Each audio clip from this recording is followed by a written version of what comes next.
presented by MB Music.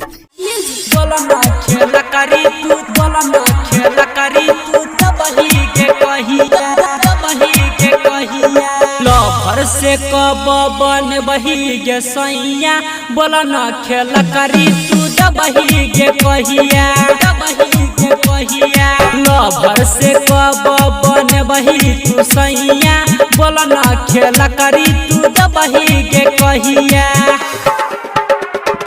धीरे से बोले हाँ सोना रे अरवा, हाँ हाँ हाँ। धीरे से बोले हाँ सोना रे अरवा, जागल होइते हमारे भैया।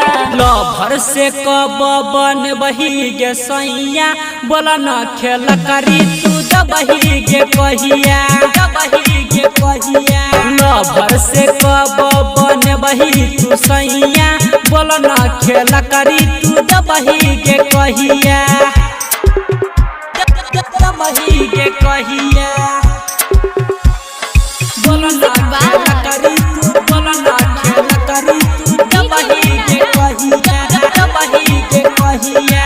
हिटकी बाजार मधुबन में म्यूजिक डायरेक्टर किशन राज, आप सुन रहे हैं प्लैनेट म्यूजिक की शानदार प्रस्तुति। केते हम दिन से करै छियो बेट गे, करै छियो बेट गे, करै छियो बेट गे। करला अभी है तू सौरी तू भेट गे, केते हम दिन से करै छियो बेट गे, करै छियो बेट गे। चीजे तू कहबी सब चीज देबो, हाँ हाँ हाँ। चीजे तू कहबी सब चीज देबो, राखे छियो फोन कम छे समैया। लफर से कब बन बही गे सैया, बोला ना खेला करी तू, दबही गे कहिया, दबही गे कहिया। लफर से कब बन बही तू सैया, बोला ना खेला करी तू, दबही गे कहिया, दबही गे कहिया।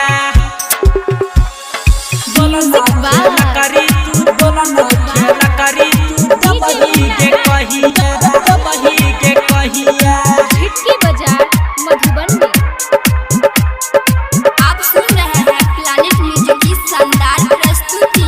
सुनना गे रूबी हमरा होई छौ बेचैनी, होई छौ बेचैनी, होई छौ बेचैनी। सुनना गे रूबी हमरा होई छौ बेचैनी, दिन रात लगा के हम खाई छियो खैनी, खाई छियो खैनी। सुन रहे रमन जी देबो हम तोरा, हाँ हाँ हाँ। सुन रहे रमन जी देबो हम तोरा, मोह का हमरा मिल जाती जहिया। लफर से कब बन बही गे सैया, बोला ना खेला करी तू, दबही गे कहिया, दबही गे कहिया। लफर से कब बन बही तू सैया, बोला ना खेला करी तू, दबही गे कहिया।